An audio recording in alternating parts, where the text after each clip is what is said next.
All right, so just going to do a little kind of brief introduction before we kind of get into the topic.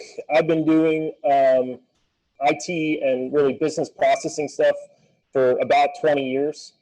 We've worked with over 100 to 200 different companies, optimizing their, not only their technology, but their business processing, and in a way to enable technology to make their business workflow better. So today's topic that we're going to talk about is cybersecurity and how it affects small to medium businesses. So first, obviously, what a lot of people may or may not know, what is cybersecurity? So let's kind of start with that. So Wikipedia defines cybersecurity here is cybersecurity is the protection of computer systems and network from information disclosure, theft, or damage to their hardware, software, electronic data, and as long as the disruption or misdirection of the services they provide. Right, that's a lot of words. So I kind of try to simplify it a little bit to say that it is managing risk to an organization as a result of the interconnected world. So because now everything that we do and everything that we have is connected to the internet, there's assumed risks that are coming with everything that we do because everything that we are so interconnected, and so are all our devices, computers, tablets, phones, your washer and dryer, your crock pot is now connected to the internet. So all these things kind of open up different risk vectors. So kind of a brief discussion of what we're going to talk about today, high level. First, we're going to kind of talk about what is cybersecurity? Does it affect my business? And what are the most common threats, and how do we mitigate those threats? So before we kind of get into just talking about cybersecurity and technology, cybersecurity should be done with a risk assessment. So we recommend that every client in every business, no matter your size, does some sort of annual risk analysis for their business. We break it down into 4 steps. I'm going to email everybody out that attends this webinar today. We actually wrote a white paper. It's about 14, 15 pages that gives you a complete template on how to do a basic risk analysis for your firm. And this isn't just technology based. Every firm should do this for every type of risk. So the 4 steps are obviously identify, mitigate, protect, and respond. So to identify the risk, and these are basic risks, and I think most people can determine what they are. Most businesses, if you're location-based business or you have a building, some of your easy identifiable risks would be, what if we have a flood? Or what if we lose power for an extended period of time? What if we lose internet for an extended period of time? Some of the higher level threats may be, what if we lose a principal in the business for an extended period of time, whether it be disability or, God forbid, if they get in a car accident or something. So just identify the risks that have a probability or potential high impact to the business. So these are, after you identify the risks, you want to classify them all so that you're identifying, you want to target in on those risks that have a high probability of happening and have a high impact. So they may be, if your building burns down, that may have a huge impact on your business. So you just want to know the risk, because once you know the risk, then you can kind of go down the process of figuring out what we can do about them. So once you identify those risks, then we get into the process of talking about how we can mitigate them. So what can we do to lower the probability of something happening, or what can we do to lower the impact of those things from business? So they may be, if your building is custom critical, maybe it makes sense that you have a whole building generator on your building. If you're trying to mitigate a flood risk, if you live in an area where you have high flood risk, you may want to put a sub pump in those things. And I think everybody kind of understands, mitigating those types of risks. And we're going to talk about the same way when we talk about some of these cybersecurity risks. And then protection. So what are the risks that we can't necessarily mitigate all the way down, or risks that really don't have an easy mitigation path we want to protect? And usually this comes in the realm of insurance. Everybody has car insurance to protect against, if you get in a car accident, you're not going to have a bill for $60,000 to buy a new car. You have health insurance because if you break your leg, you don't want a bill for 20 grand. So these are all just, you know, insurance processes that we go through to get to kind of mitigate and protect against the big high impact risks. So then we get to the last step, which is respond, which actually gets skipped in a lot of risk analysis. And this is just answering the basic question, if X happens, what are we going to do? So this is more helping you plan for your business. You know, if we lose power for 1 hour, what do we do? If we're going to lose it for 4 hours, if we lose it for 5 hours, what are we going to do? And how do we respond to those events?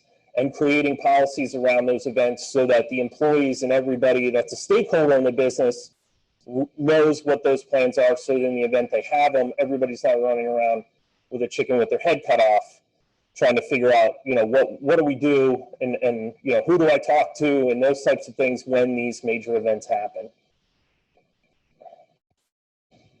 So here's some cyber stats. These are just kind of basic statistics. This is based on these from 2020, so they're actually higher now, but so 43% of all cyber attacks affect small businesses. So that's pretty much everybody on this call would be considered a small to a medium business. I'm going to skip the next one because I think it's the most important. 424% increase of cyber attacks last year alone, so 400% in 2020 over 2019. 47% of businesses have no understanding how to protect themselves from a cyber attack. A lot of businesses out there just haven't made you know, the effort to even figure it out. So if you're on this webinar, you're doing better than 47% of the people. 54% of the small businesses don't have a plan to deal with a cyber attack. So this goes back to doing the response, having incident response, what we call incident response documents, where, you know, if this happens, what do we do? You know, because a lot of these attacks are actually worse by employees either trying to cover their tracks because they feel awful that they did, you know, something happened, or, you know, somebody's account gets hacked and they don't tell anybody, and it just makes the problem much, much worse. So the most important one, and I think what really hits home on here is the second one there. That is 60% of small businesses that are victim to a cyber attack go out of business within 6 months. So I don't know any more powerful stat than that. I mean, so if it affects you, you know, you have more than a coin flip's chance of being completely, you know, out of business, you know, within a very short amount of time. And this isn't necessarily always from, you know, in the news now you see ransomware where people are paying ransoms, and it's not usually the ransom amount, it's the downtime, right? So how long are you out of business? You're trying to fix this mess, and that whole time, you know, you're losing customers, you're not getting any revenue. So that miss is actually worse than you know. What percent of the attacks are ransomware? I mean, are they mostly ransomware? Yeah, so just so the people on virtual here, Bob asks, what are the percentage of attacks are ransomware? Right now, mostly it's about a 50-50 split, I would say, between ransomware and everything else. You know, there's other, we're going to talk about all the different types of risks. I think the one you hear about in the news, you know, more than ever is the ransomware attack, because I think it creates a more critical incident when it happens. So we talked about the stats, and so why are small and medium businesses such, you know, affected kind of disproportionately to big companies? Mainly, you know, it's because SMBs are a soft target. You know, if you need $200 and you're in a really bad spot, are you going to go try to rob the local bar or rob a bank? I mean, so who's easier to get the information from? And it's usually small businesses. The three reasons we have here is mainly because, number one, they make less investment in cybersecurity. So they don't have the protections in place that larger companies have, because, you know, a lot of them, they just don't know, and they don't have the procedures and policies in place of what to do when something does happen. So usually will escalate from there. We also have a high payload. So if you think about it, if you're the owner or the principal in a small business, if somebody gets access to one of your accounts or your computer systems, they're going to have access to multiple bank accounts with, you know, maybe substantial funds in them. access to credit card numbers, access to all your HR information. So now they have all your employee social security numbers if you're keeping them in a file, and all your client information. And small businesses also tend to protect data less, so they tend to keep things like forms with credit card numbers on them now. So maybe now they have credit card information or credit information on your clients. And they don't have awareness. So the small businesses often don't put protections and education in place for their employees. So the people know less, about what they're supposed to do and what they should be doing on technology, just because a lot of the bigger firms now are providing that training to their employees so that they have a little education on what they should and shouldn't be doing. And you also tend to have broader access to credit facilities and all that type of stuff. So I gave you the stats. I said why you were a risk, and a lot of people still will not believe me because I'm just the one saying it. So some of you, this just looks like a bunch of nonsense, but for a lot of people, it probably makes some sense. These are passwords of people on this call that are either using or have recently used. So I'm redacting them a little bit so you can't see the whole password. But these are passwords that I was able to obtain in about 20 seconds for each email account. And it requires little to no work. Any criminal on the dark web could have this information in about 10 seconds. So I hope this helps prove the fact that you guys are a target. It's easily to, kind of get this information. And I will say one thing, if any of you are still using any of these passwords, change them today. So you found these on the dark web? Yep, within 20 seconds. No, these are publicly available. For an email address, this may be your old LinkedIn password, it may be your Adobe password, it may be a password you used on some site in the middle of Idaho to buy a pillow, but these passwords were all leaked. They're published on the dark web. Anybody can go see these passwords if you have a dark web scanner. Very easy to find. You got to them by searching my email address? I just put your email address in, and then these passwords came up. So if any of you are using these, please change them, because what happens on the dark web, just kind of go into a brief conversation. Most people don't care if their Adobe password gets out there, or even, in some industries, people may not care if their LinkedIn password's out there. The issue is that they're going to use those same credentials to go try to log into Chase or log into Discover or other financial institutions, because people, for the most part, try to use the same password, everywhere they go. So people are starting to get a little bit better about it, but, this is just to kind of, show you that these passwords are out there, and believe me, it's very simple to find these. So before we kind of get into what we are going to talk about, I'm going to kind of briefly go over what we're not going to talk about. We're not going to talk about adware pop-ups on your computer. Yes, they're annoying. Nobody likes them, but it's not that malicious. So we're not going to talk about that. Getting a bunch of spam emails or emails you don't want. If you got American Dial emails coming in your mailbox and they won't unsubscribe you, that's terrible, but we're not talking about that today either. And we're also not going to talk about a malicious actor gaining access to your PC unassisted. And the reason I say this is unassisted is because that's a pretty big caveat. But we're not going to talk about your computer sitting in a closet and somebody gets on it remotely without you doing anything. The chances of that happening are almost zero. I've been doing this for almost 20 years and never seen it once. So not that it doesn't happen. I'm sure you have to be an extremely high value target for somebody to try to go through all that work to access your PC without you doing something. Now, you click a link or download something or do any number of stupid things so they can get on your PC very easily without this kind of work, and that's not what we're talking about here. We're just talking about unassisted. So these are the kind of the 8 things we're going to go through today for the most common threats. Humans, you and people, are by far number 1. And then we have ransomware, which is what everybody wants to hear about. Account compromise, which is basically somebody gaining access to one of your accounts on the internet, whether it be email or you know, a bank login or something like that. Impersonation, somebody pretending to be either you or an employee of yours in an effort to get somebody else in the firm to do something. Phishing, you know, I think everybody kind of has an idea of what phishing is. Basically, somebody sending you an email to try to get your credentials or get some sort of information from you. The risks of unpatched third-party software, personal devices, and then I'm going to touch on a little bit on website attacks.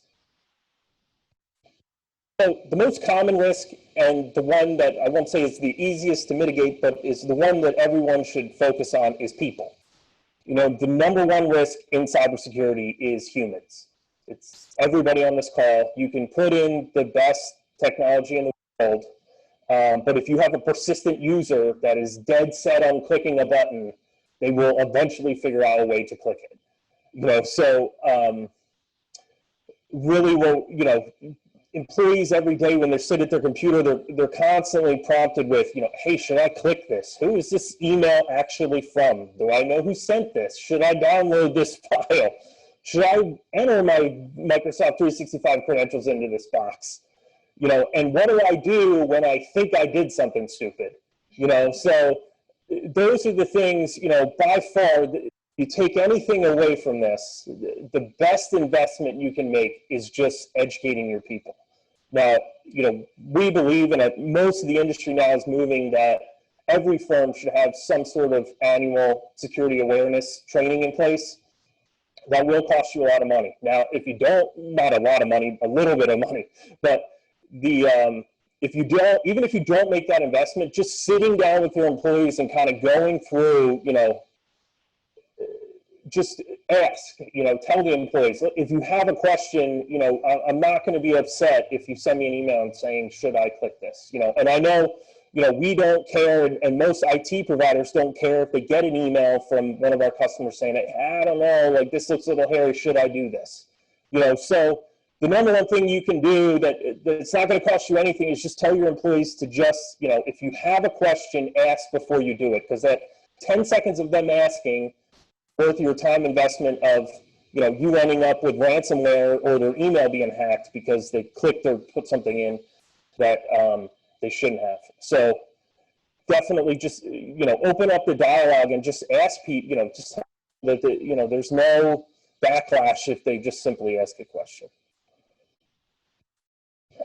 So the biggest one that we hear about that's over the news with the pipeline and everything else is ransomware. So first, you know, some of you may know, some of you may not know what ransomware is.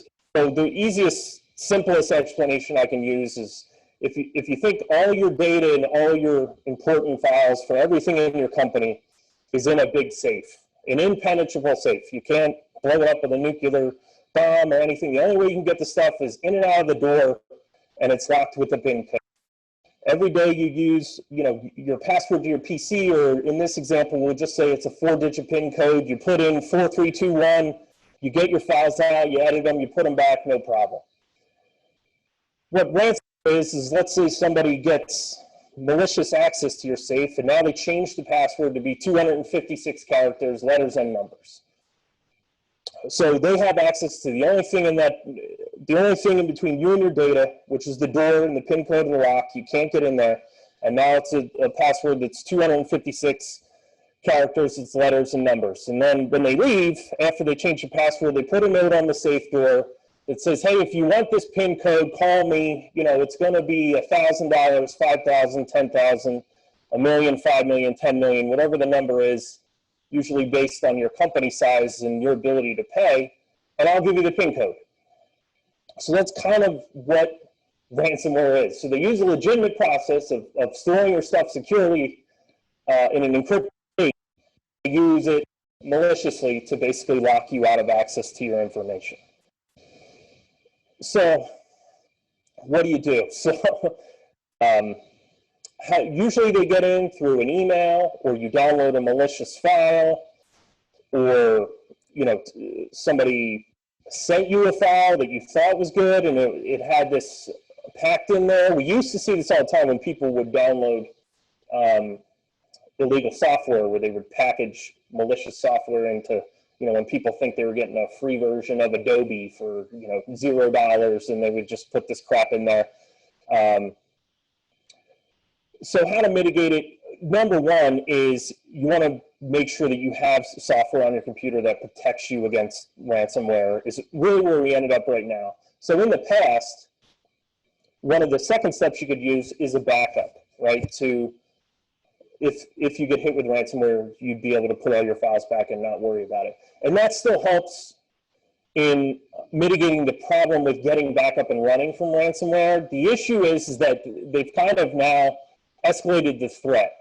And this has only happened just recently, just a couple weeks ago, they've really started hounding this.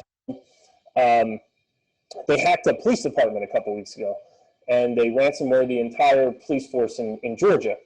And now they said, well, if you're not going to pay the ransom, not only are you not going to have access to your files, we're going to publish all the information on the internet. So including informant information, all the current police investigations.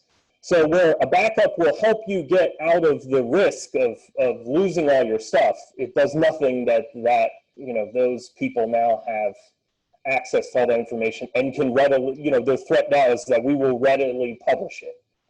So that's the backup. Really, your number one concern with ransomware should be stopping from getting it in the first place. And the premium products now are usually companies that some people may have heard of, you may not, but they're products like we use a product called SentinelOne, but there's other ones out there, Cylance, CyberStrike, CrowdStrike.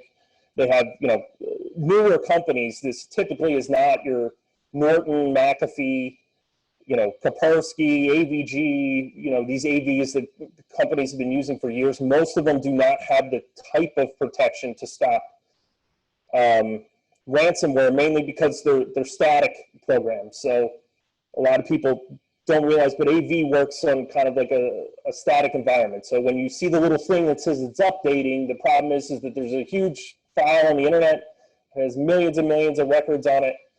These are all the bad files. You know, if you see this on the computer, you need to delete it, kind of thing. And constantly, you know, daily it's going, you know, and they're looking and seeing what's new out there and then updating your computer. These premium protections basically use behavior. So it's not looking for a static file name or a file location.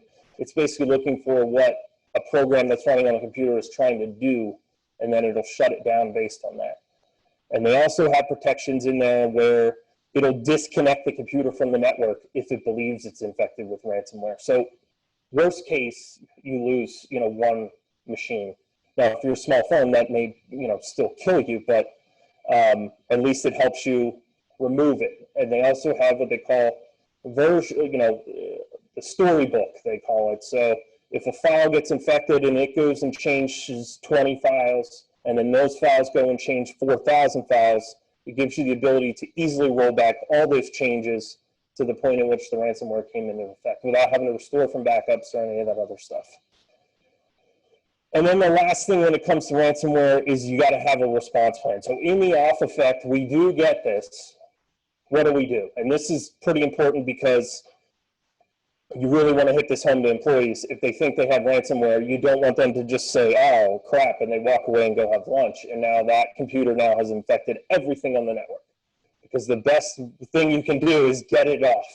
You know, we have an entirely separate infrastructure we use at the office for computers that we believe have been infected with ransomware because they're really good at finding other stuff on the network and just encrypting anything it can touch. And if you still use a USB hard drive to back up, stop wasting your money on a USB hard drive. Number one, they fail more than your internal hard drive. Number two, if you get a ransomware infection or malware, it will infect that drive probably faster than it'll infect your drive on your computer. So it's just not a viable protection for this type of thing. So I'm going to pause here just for a second, see if anybody has any questions on this before I move on. Some folks are saying it's going to help here. Some are saying it's fine. I'll try to move it up a little bit more. One's bad stuff. So when you're saying, if you think your computer is infected, like, will you get the ransomware pop-up prior to it infecting all the other computers? It usually comes up within a pretty quick amount of time. I mean, it usually doesn't wait till the end. It usually comes up as it's working, but not instantaneously. Okay. So you might have time to like unplug it from the wall. Yeah, I mean, you want to, like, if it's a laptop, you want to make sure it's disconnected from the wireless. If it's a desktop, you know, you want to unplug the Ethernet cable, and just make sure it's not, you know, connected to the internet or your local network in any way, because they're very good at kind of reaching out and just infecting everything they can find. So you said USB or portable hard drive, bad idea, wasn't? Portable hard, I mean, I've never been a fan of portable. What about cloud backup? Cloud backups are okay as long as they have what they call versioning. So as long as you have the ability to go back to the whole data set of files from 2 days ago, 3 days ago, 4 days ago, as long as they have that kind of versioning in place, then using cloud storage options are good. You know, for the backup, they're definitely good. Remember to repeat the question. Yeah, sorry. Bob's question was, you know, if using if cloud backups are good. And we definitely recommend cloud backups to get you back to where you were.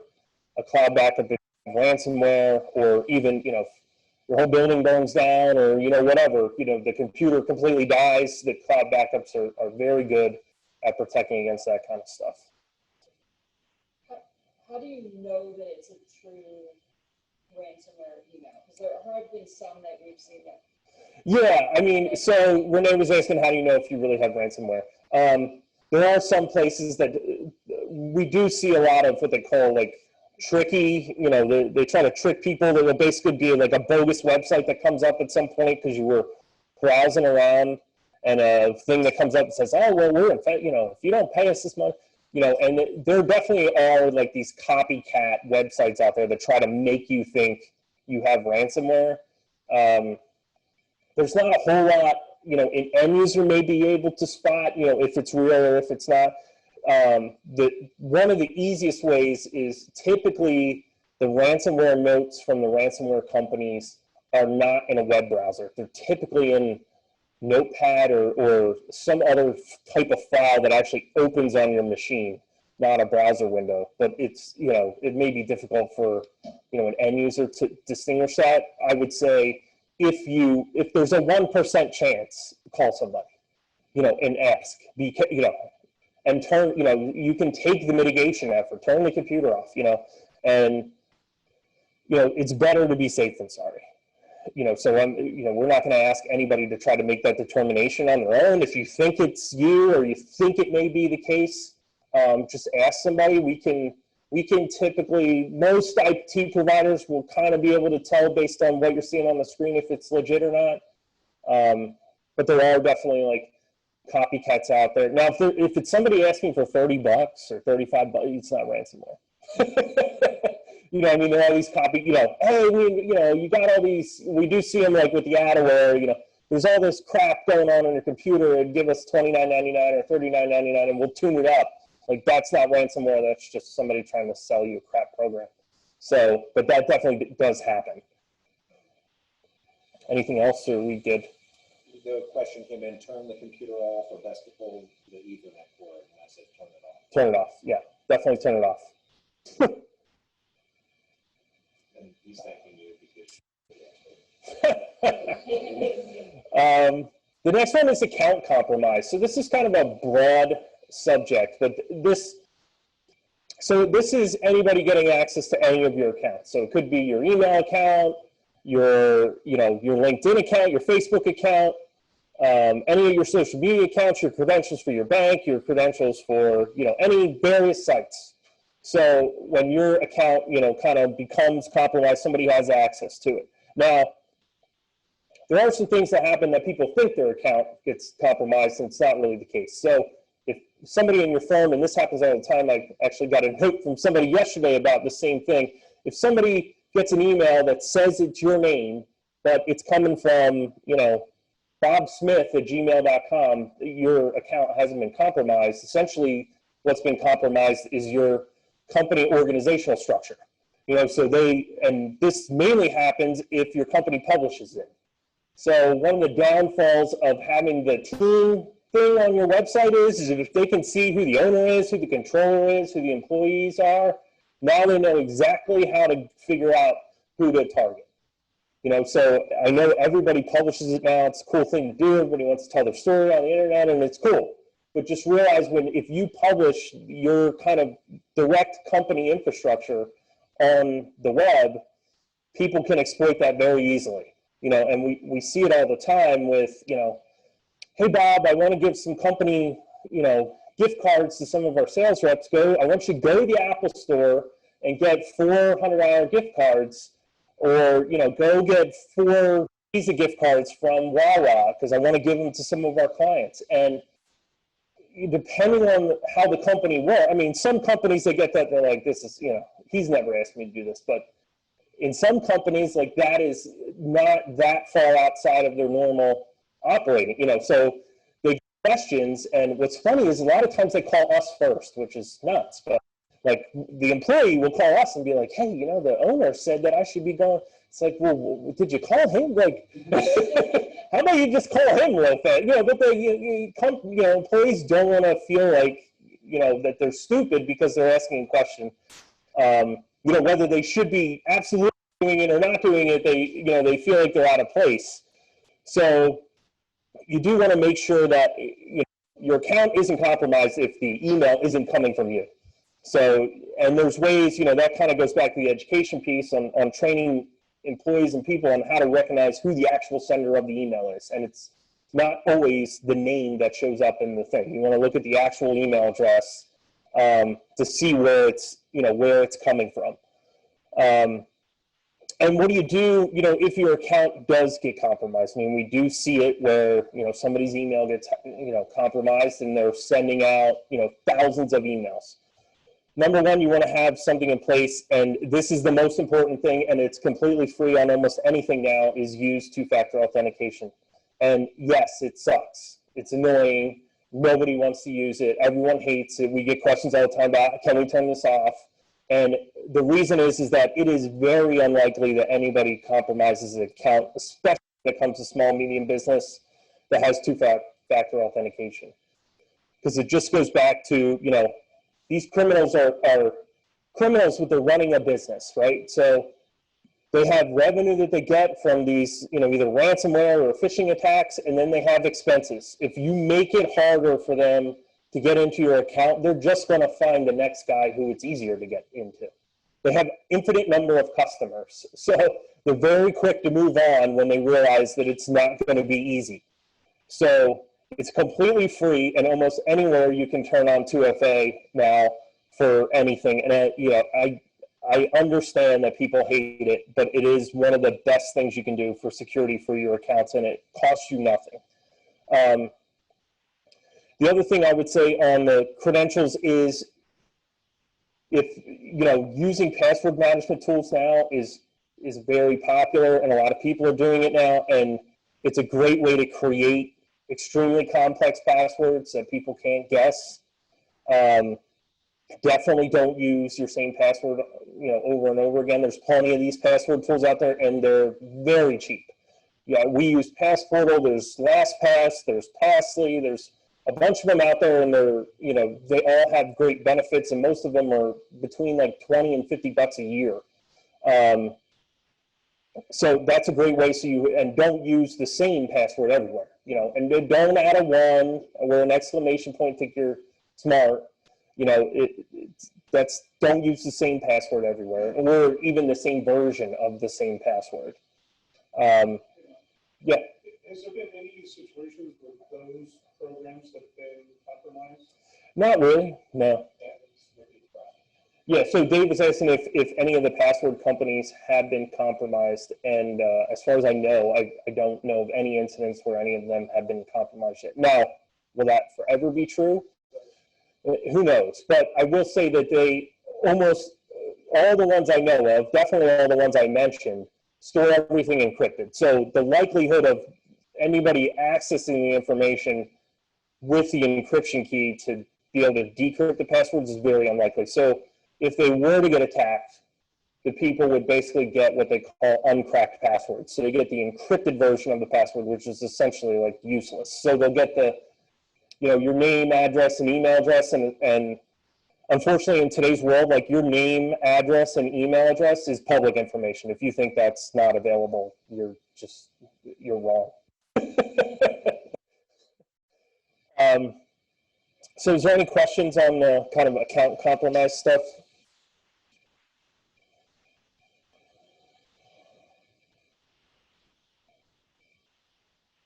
Oh, and use PIN on your phone. This doesn't necessarily have to come to account compromise, but don't have your phone not have a PIN. I know it's easier, with Face ID and everything like that, or use your thumbprint or something, but you need to have a password on your phone, because it's maybe easier for you, but if your phone gets stolen, like there's so much information on there that you probably don't even know. No questions. No questions? All right.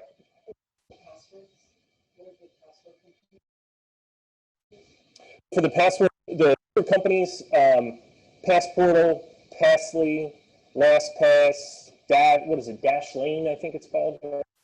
So, I mean, they're the 5 big ones that I can think of off my head. I mean, I don't really, there's a bunch of, I'm sure there's a ton more than that. They're probably the 5 bigger ones.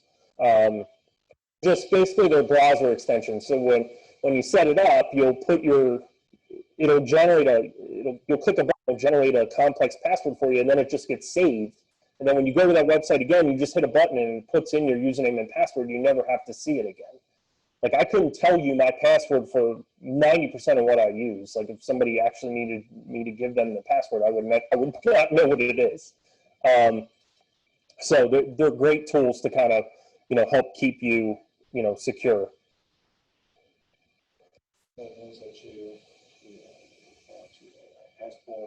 Passportal, Dashlane, Passly. Was it LastPass, I think? P-A-S-S-L-Y, I think.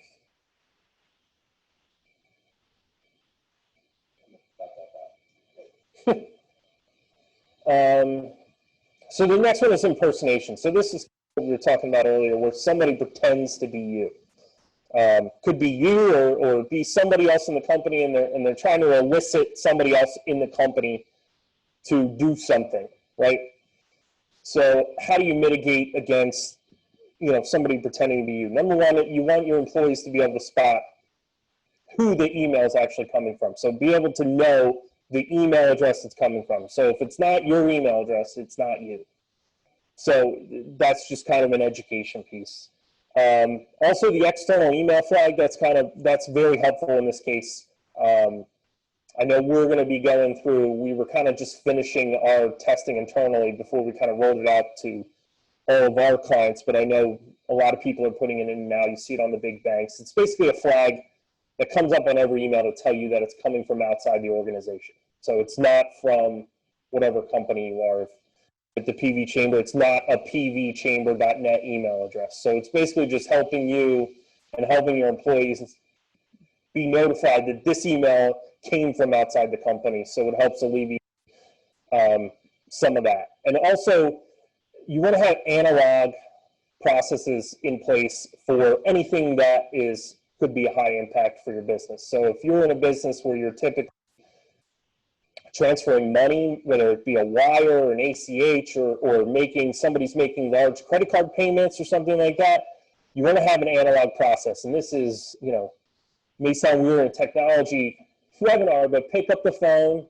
There needs to be some analog, non-technology piece, not a response to the email that says, oh, are you sure you want me to do this? And then it goes back to the guy who has your compromised email account, and then they answer and say, oh, yeah. Like, so you don't want it to be email. We tell, especially if you're in the title business or anything where you're talking about transferring huge sums of money, you need to have a very analog process for determining that, and it needs to be written. And this is another thing that should really be put in place is, what are the policies for this? And this needs to be communicated to the employees. When any of these cybersecurity or information technology policies, it shouldn't be, you know, a 12-page document that they sign the day they're hired and then nobody ever talks about it again, you know, with everything else. These policies should be, you know, they should be communicated to the employees at least annually, like, hey, if somebody needs to transfer money or make a credit card payment, or if you're going to do this, you need to call, you know, you need to call Bob in accounting, or you need to call, you know, whatever. You need to call and verify that this needs to happen before you do it. And, you know, it's completely free. It's just a little bit of an investment for the business owner or, you know, the operations people to create, you know, what are these policies for the business? If this happens, this is what we're going to do.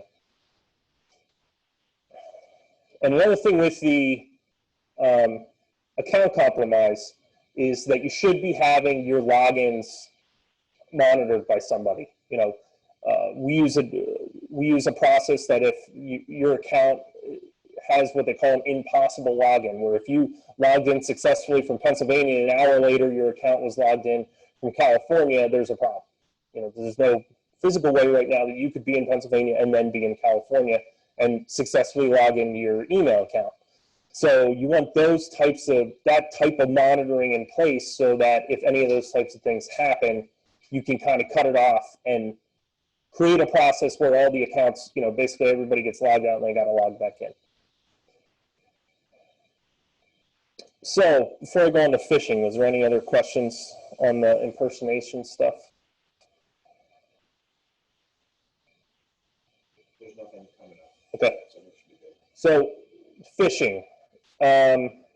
This is basically people sending you emails to try to get some sort of information from you.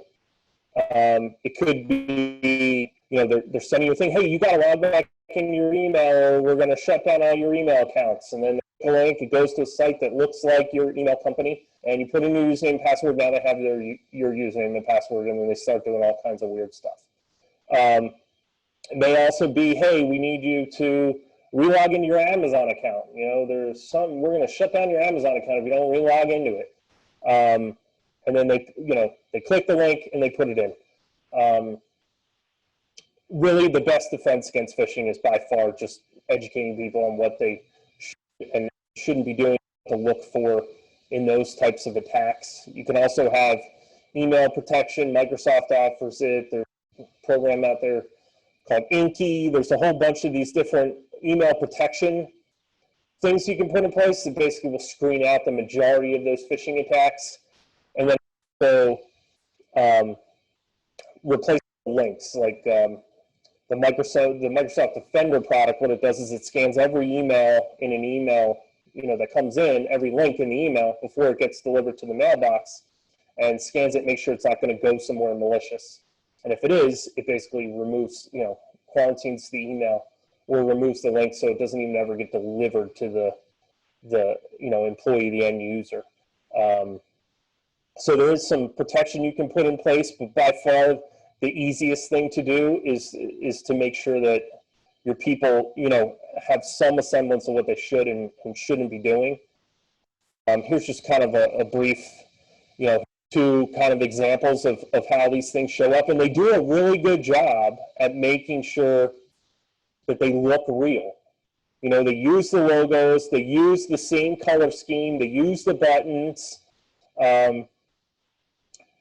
and some of it's common sense. You know, like if you have a Netflix account and the credit card you have on there you've had for years and it's not expired, you know, you should know that, you know, you probably don't need to click that button. But yeah, no, yes, they used to be terrible. Like you could tell that they were not English-speaking people when they wrote the emails. And now some of them are still that way, but most of them now, they try to, a lot of them, some of the more sophisticated ones will even use the same language that the actual payment detail, like the payment details email that would come from Netflix, they'll mimic the exact same language. So the text will be the same. And some of them, mainly, you can see there where it says, on the Netflix one, you can see where it says Help Center and Contact Us. Sometimes they'll even make those links real, that they go to the Netflix contact page, they go to the Netflix Help Center page, but knowing what people are going to click is the red button, right? So you just have to be careful. And this one for 365, you can kind of spot it by looking at, 365 is probably not going to send you an email from jmarsh@noblesys.com, but you will, people will skip that because they just see it. And they, they hit that button, update your account, and then they put in their credentials.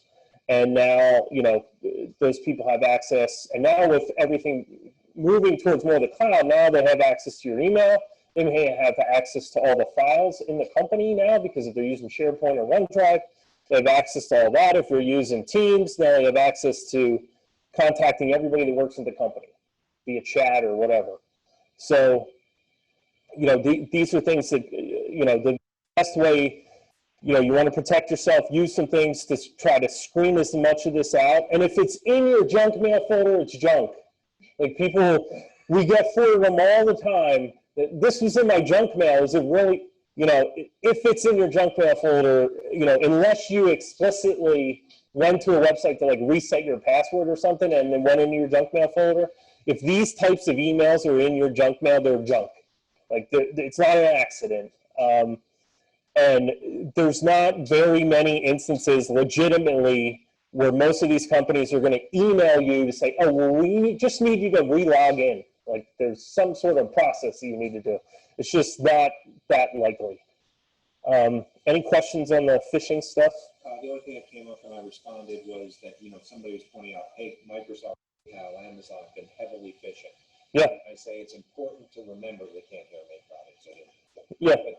That these are nothing to do with the companies. Right. Yeah, these phishing attacks have nothing to do with the companies. The reason that they come from Netflix, Microsoft, Amazon is because these are all just blindly sent to random people, and the odds of you having an Amazon, Netflix, or Microsoft account are very high. So that's why they don't use, Bob's Shoe Store, in Idaho, because they know you don't, they know how to spot it. It's just for, things that are kind of common.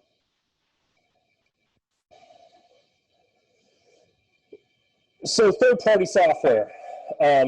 This is a risk that happens, and we see it all now because there's a lot of threats and risks that can get into your system based on you running older versions of software that are not updated. And, we know, like, all these things that say on here, yes, the new version doesn't do what the old version did. Like, some people have some preference. They don't want to buy the new version. They don't want to spend the money. They don't want to learn the new version, which is what we hear probably the most. And this one just works fine. Why do I need the new version? So, in some instances, maybe you get away with it. But if you're running, a 12-year-old version of Adobe, there's a lot of, exploits and ways that people can. And basically, we're not talking about like people gaining access to your system maliciously to do something. What we're talking about is if you're running one of those programs and they email you, one of these malicious actors emails you a PDF that has some explicit code in it, the old versions don't scan or check any of that. So now when you open it and run it, it's got free reign to do what it wants to if you don't have, the new versions that have the security built into them. It's the same thing with Microsoft Office. If you're still running like Microsoft Office 2010 or 2013 or something like that, that's now, been decommitted by Microsoft and no longer supported, like, they use the macro extensions in Office all the time to, install malware on computers because the older versions of Office, if you're still running them, don't have the protections in place. Is there anything on that stuff there? Nope. Okay. So personal devices. So this, over the last year, I would say this is kind of the biggest risk that we talk to our customers about the most is, should my employees be using their personal devices for work?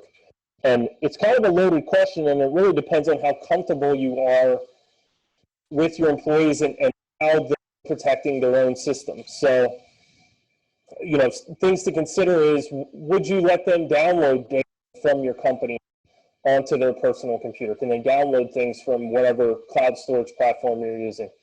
If they can download it, how do you get it back? If you're going to fire that employee and now they have 20 gig of your company data or whatever on their computer, how do you get that back? Is there a way for you to claw it back? And is there a way that you can secure your device and put all the security you need in place, especially if you're found under some compliance rules, but can you put stuff in place and it still be a personal device, you know? So I know a lot of the companies we use now are on Azure AD, which is, you know, how they log into the computer. So if that employee gets terminated, they now can't log into their home computer if we have it set up that way. So can you do what you're, you know, can you put the protections in place and still have their personal device be considered personal? And if you're under any kind of compliance rules, HIPAA, CMMC, you know, any of those, it's virtually impossible for you to be able to meet the compliance requirements and have those devices, people being able to access that information on a personal device, short of some very, very strict rules. You know, it would have to be only web-based, and they'd have to have, you know, all these protections in place to not allow them to download data, you know, upload data, all those types of things. You would have to have a lot of, it'd be cheaper to buy them a laptop. I mean, our recommendation for most companies is that you should own the devices that, you know, your data's on.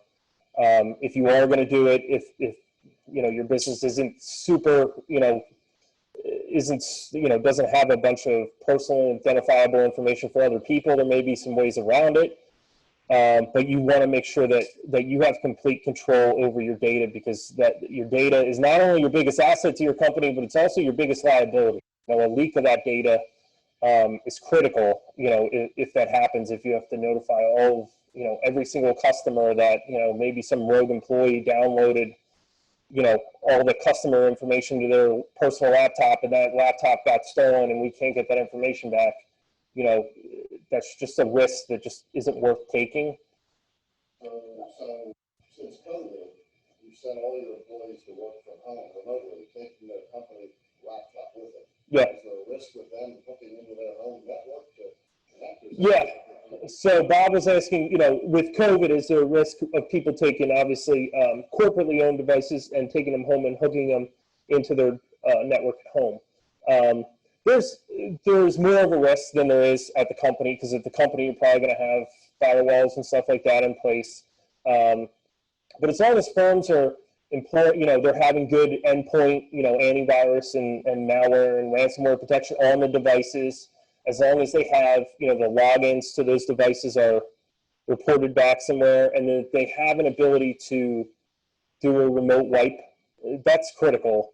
Either a remote wipe or a data clawback on the device, so that if the device gets lost or something, you can basically hit a button and wipe that device as soon as it comes back online, and be using a file encryption on the drive itself, so they try to open up the laptop and pull the hard drive out and access the files that would be useless to them. So there's still some protections in place. There's still more of a risk of them being at home just on their regular Comcast router, but in this day and age, I think it's a risk that many companies are, you know, at this point, ready and willing to take that marginal risk based on the benefits of the people being able to work from home.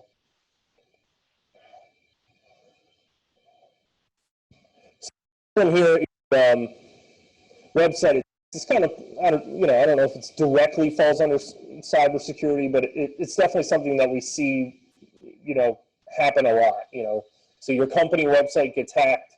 Somebody puts up, you know, this Iranian message or whatever, like, "Hey, I'm Bob from Cincinnati, and I hacked your website."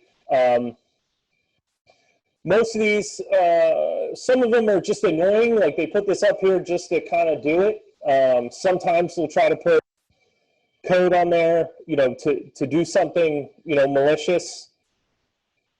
Can persistent. So if you're working with a firm that isn't, you know, a website company, or your website was designed by your cousin's buddy's best friend, you know, and they put it up 10 years ago and haven't done anything to it for 10 years, you know, this eventually will probably happen to you, because you really have to be working with somebody who's kind of keeping, you know, these things secured, because the threats to the web hosting architecture is just as much as it is to small businesses, and it's a bigger payload. You know, if they're able to hack a web server that's got 20,000 websites on it, or 2,000 websites or whatever, that they can publish their crap information to, you know, it's a pretty big payload for them to kind of just get in and screw with all these websites.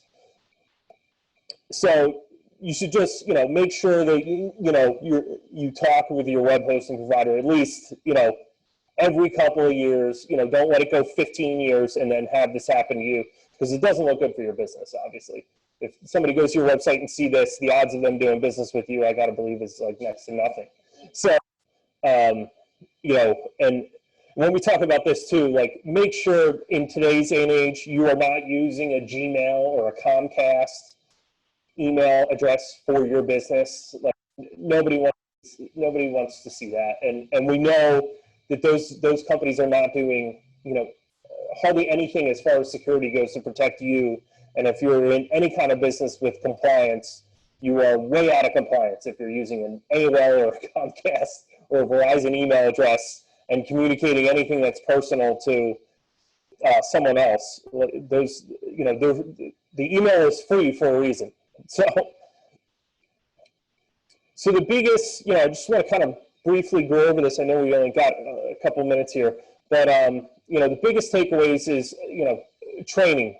You know, so to kind of give you a brief overview of what some of this stuff costs, because I think kind of the biggest smoke screen of cybersecurity is that it's something that's going to cost you millions of dollars to kind of mitigate. You know, training for your employees, if you want to do it, it's usually anywhere between $49 and $99 per employee for the year, depending on what vendor you use.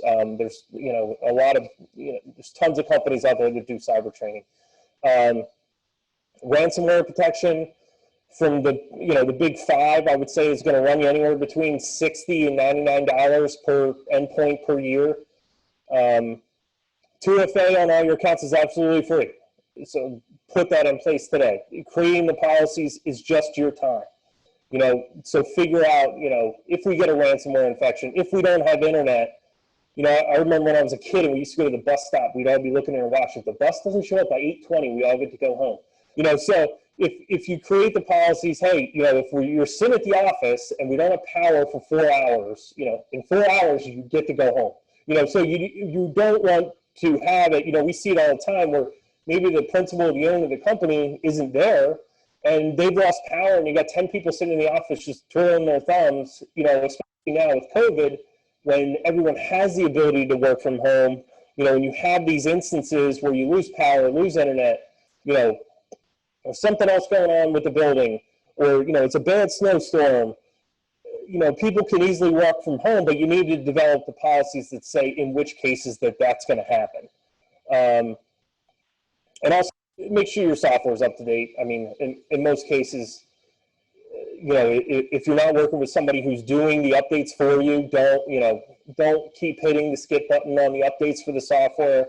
You know, they're there for a reason. Yes, they you know, cause issues. Like, you don't have to be the first guy on the update bandwagon, but you know, don't go months without updating your stuff. And then also, you know, make a decision on what the use of the personal devices should be, and make sure you know, do your employees have their company email address on their phone?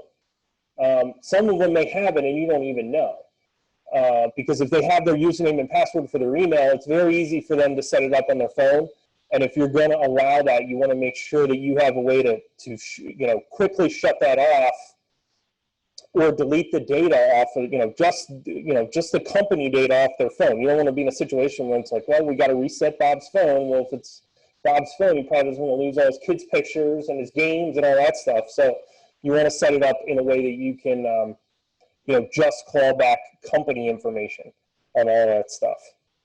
But by far, if you're going to do anything on here, at least just talk to your employees. If you're not going to, if you don't want to spring for, cyber training people, at least just talk to them and say, hey, if you have a question, ask, either me or somebody else in the office, or ask who our IT people are, because it's better to just take the 20 seconds and ask somebody before you make a mistake that costs thousands and thousands of dollars.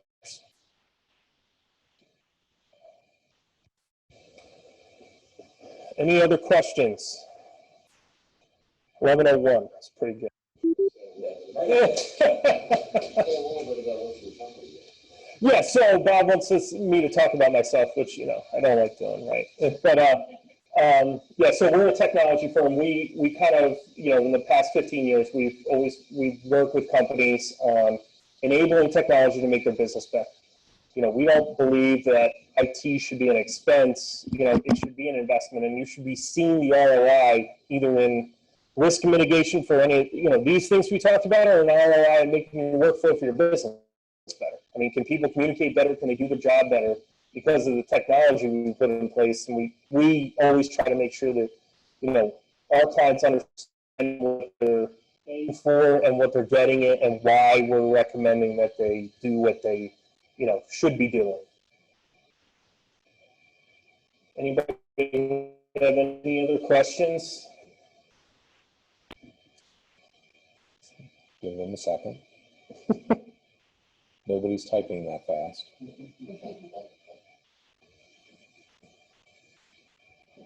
The analog process is something that our company had for any wires. It's, Yeah. You got to call a number that we have on file. Because we get a lot of, they'll say, hey, this try to happen here, and this try to happen here. We get those kind of updates around the country. And there's a lot of, hey, I need $100,000 wire to me. I'm in a meeting, I just have your cell phone number. Call me on this number. Yep. And so we have to have a number on file. And sometimes it's a pain. People are Yeah. us about it. And I always try to set that. When we start a relationship, I say, just so you know, when you want money wire to you, there's going to be this, and this. And this. Yep. Yeah, and it's got to be, we run into that in a lot of our vendors because of what we do, and we have access to everybody else's information. The security that we have to go through sometimes is, insane, and they'll only call the number on file, and, it's like, oh, well, who do I got to call to change that? Well, you just call that number, and then they'll call you, and then, it's crazy, but when you think about, what would happen if you're wrong, in that instance, if somebody transfers $100,000 to some schmo that wasn't, it's not his money in Hawaii, and now just way the financial sector is, the chances of you getting that money back are like close to nothing. Anything else on there? No, just somebody's asking for contact Did information. you read about, I saw something on LinkedIn, there's a major insurance company that's going to stop paying claims on, I think, ransomware. I think it's like Aon or Yeah, so cyber insurance is definitely something that is, it changes every day. Like we work with some companies, we have a couple of partners that we work with. We can sell, we sell some basic cyber insurance when you're talking, 250, 500 grand. We can do up to $1 million. And you want to make sure that the coverage you're getting is what you're trying to protect against, because some of the worst coverage you can get out there is some of the riders on your traditional liability coverage when you actually have the conversation about what is this actually going to cover, and what are you going to get. So one of the biggest things that the standalone cyber companies give you is they'll give you what they call, we talked a little bit about incident response. They give you some incident response. So when something happens, they have attorneys that essentially come in and I've seen some of the screenshots, negotiate the ransom with the cyber criminals, and they'll handle getting you back up and running and working with whoever they need to assist in the process. It's funny when you see some of the screenshots of, these lawyers communicating with the ransom people and actually like talking them down. And then they try to come up with, well, if we're going to pay you, we need you to tell me that you're not going to publish any of our information. Like there's some legal agreement between, it's crazy when you see it, but these guys are in business. So the one thing I didn't say with ransomware is, the reason people pay is for the most part, they're honest in that if you pay, they will decrypt your files because really it's their business, right? If they didn't do that, no one would pay. So almost, they will almost always do it. Now, the problem that used to happen, that it's not happening too much anymore because they finally realized the ramifications of it. What was happening initially is that the governments were finding these servers that had the decryption keys on them and shutting them down. So people would go to pay the ransom, and essentially the key that they needed to decrypt all their files was killed by the government. So they wouldn't be able to, like, they were basically screwed. And the government's stance still is that they don't want people to pay ransomware, but it's not, I don't believe it's like that easy of a decision. I mean, you just saw Colonial Pipeline paid $4.5 million last week, which is, for them, it's a small, small amount of money for a company of that size. Typically they ask for more, but the guys realized they'd made a kind of a mistake. They don't, ransomware, their idea is not like what it used to be. They're not trying to make, go after and try to screw the whole world. I mean, these guys, they're just business guys. I mean, they're criminals, but they're business people. They want to infect Dave and get 2,500 out of him. They want to go after, all these small companies. They're not in the news. They get, they make a couple $1,000. I mean, the average ransom last year, I think, was like $6,000 was the average paid ransom last year, because it's, they try to target the amount based on who you are, because, they're not going to go to, some small business for people and be like, give me $10 million, because it's never going to happen. So they try to get a reasonable amount of money. And then you pay, and then they move on. They get the next guy. They want to be under the radar. This news is what, DarkSide now, they said they closed their doors and they're going somewhere else.